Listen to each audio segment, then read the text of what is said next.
Well, here we go again. The Belgian Pro League finished their season recently, and for what seems like every single year now, it had a title race going to the final day, clubs choking, coaches ruining matches, and the hilariously weird league system that everyone hates, and I do pretty much mean everyone. So to fully understand what the hell happened in the Belgian League this season, we'll have to start by explaining its outrageous rules, and of course use the same clip I use every single year when I make this video, because it describes it so perfectly. Now, stay with me here, because the plan gets a little convoluted and a lot crazy. So if you didn't know, the Belgian League is pretty weird for two different reasons. The first is that it splits into 3 different groups once the league phase is over.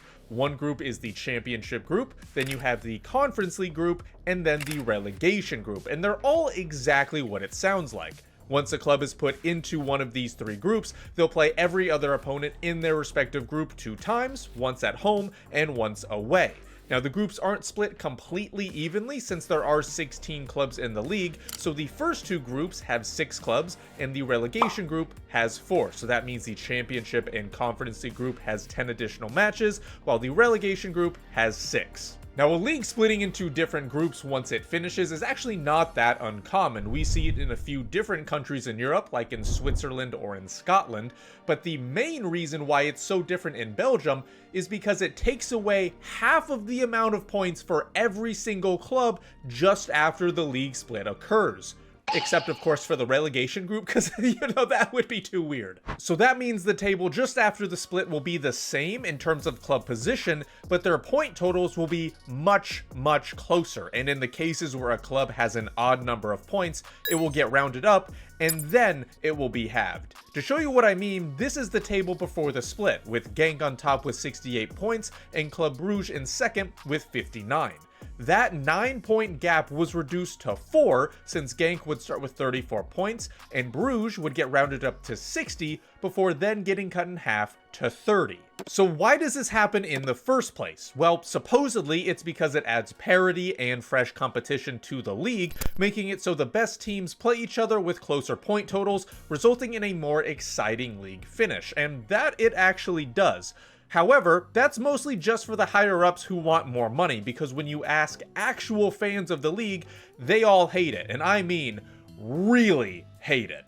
After lots of discussion, this specific format is going to end during the 26-27 league season because so many people are vocally against it, which is good news for most Belgian league fans, seeing as how 68% won't actually miss it, but it's bad news for my channel because this video usually does numbers for me, so now I guess I have beef with the entire country of Belgium. Now, funny enough, that's actually not the weirdest part of this entire system because the tiebreakers are genuinely insane. You would think that the tiebreakers involve things that happen during the playoffs because, that's the point. But no, of course not. All of the tiebreakers actually involve things that happened before the league split occurred. I'm not sure exactly that white stuff that they put on their Belgian waffles is powdered sugar. Someone may need to double check that. These tiebreakers include whether or not you got the added half point from rounding, and if you did, that's taken away, and what your league position was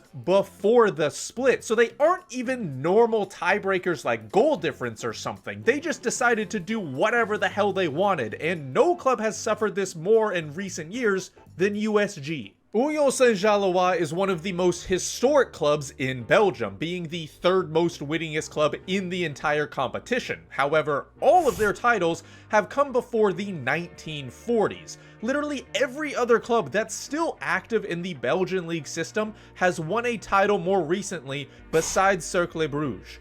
Now, they've had a turbulent period after those league titles in the 1930s because they found themselves bouncing in and out of the top flight for a few decades before settling down in the 2nd division until 2021. Now, since getting back in the top flight, USG have actually won the league before the split. Have they actually won a title in any of those seasons? Of course not. And they've actually choked pretty damn hard in most of them. Like when they only got 1 win in their last 5 matches in the 21-22 season, and when they went winless in their final 3 matches the following season, losing on the final day to give away the title. In this season, though, they found themselves in a place that they've never quite been in. and that was 3rd place before the league split. I mean, hey, if you're not in first, you can't choke away the league title, right? That's big brain moves. Now, we're mostly going to be talking about the championship group, and of course there's 5 other clubs in there, with the top 3 or 4 arguably having a chance for the league title. First, you have Genk, who are the clear favorites and the leaders before the split. Club Brugge was in 2nd, and arguably you have Anderlecht in 4th trying to go for it as well. In 5th and 6th place, fighting for a Europa League and a Conference League spot, were Antwerp and Ghent, respectively. Now, after the split, the table order remained the same, but this was the point total. And as I said, just like the last few seasons, this is where the chaos began. Or at least it would in a few weeks. The first 2 match days went according to plan, actually, as the top 3 clubs all won their respective matches against the bottom 3 clubs. Like, if anything, it's actually crazy that nothing crazy happened. But here is where the chaos actually began, especially for the next few weeks. To start match week 3, USG began with a solid 2-0 win over Anderlecht, continuing their dominating playoff performance and their great form, with it being their 6th win in their last 7 matches. However, the important matchup was between Club Brugge and Genk, the 2nd and 1st place clubs in the table. Throughout the match, Brugge was dominating their opponents but couldn't find the back of the net. That sounds really familiar. But then in the 92nd minute, a well-taken penalty put Brugge ahead, and suddenly, after just one single result, the top 3 clubs were within 3 points of each other because, again, the league is weird and made by officials on drugs. The following week, Genk had another big match against title contender USG, and they had to win because Club Brugge won their match 5-0. But USG, sensing that they didn't really want to have another choking session happen, started with 2 goals from Promise David. And then a 93rd minute goal from Club Brugge made things interesting. And then, one of the most wild sequences that I've ever seen happened. Et là, du côté de l'Union, je sais pas qui a balancé une deuxième balle. Qui va prendre une carte là? Ce qui aurait pu être la dernière offense. Qui va s'additionner, hein?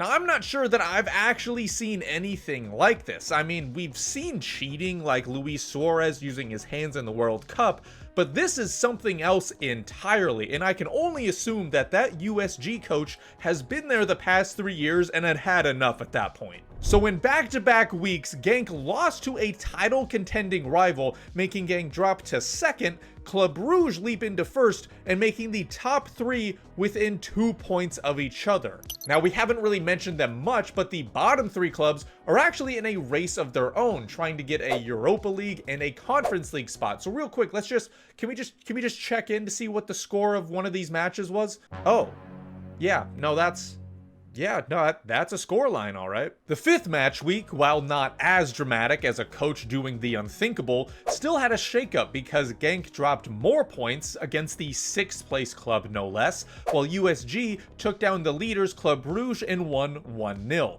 In just the past 3 weeks alone, there have been 3 changes at the top of the table, with 3 different clubs leading, and now all 3 of them are separated by just 1.5 points. Yeah, no, you heard me correctly, 1.5 points, because if you remember, Club Brugge and USG both had their point totals rounded up, so that means Club Brugge is at 41.5 and USG is at 42.5. God, I love this league so much. It makes me feel things that I don't want to repeat because I know my grandma watches this video. Horny, okay? I said it. Fine. So that was the 5th match week, about halfway through this playoff round. So now the fixtures are actually going to be played in reverse order. So whoever everyone just played, they're going to be playing again, so hopefully Genk can kind of rectify their draw against the last place team. Meanwhile, Club Brugge will also try to rectify their loss against USG and take back the top spot. Unfortunately, they could not find the goddamn target. 3 shots on goal from 14 total shots. It ended up drawing. Now, I would be more harsh on them, but they didn't just completely implode like Genk has, so I'll probably give them a little slack. Funny enough, it's actually USG who have done everything they're supposed to, winning all but one of their matches, and their lone draw was against 2nd place Club Brugge. And remember, I mentioned the schedule was being played in reverse, so USG had to play their title rivals 4 weeks in a row, and in match week 7, they once again beat Genk, this time 1-0.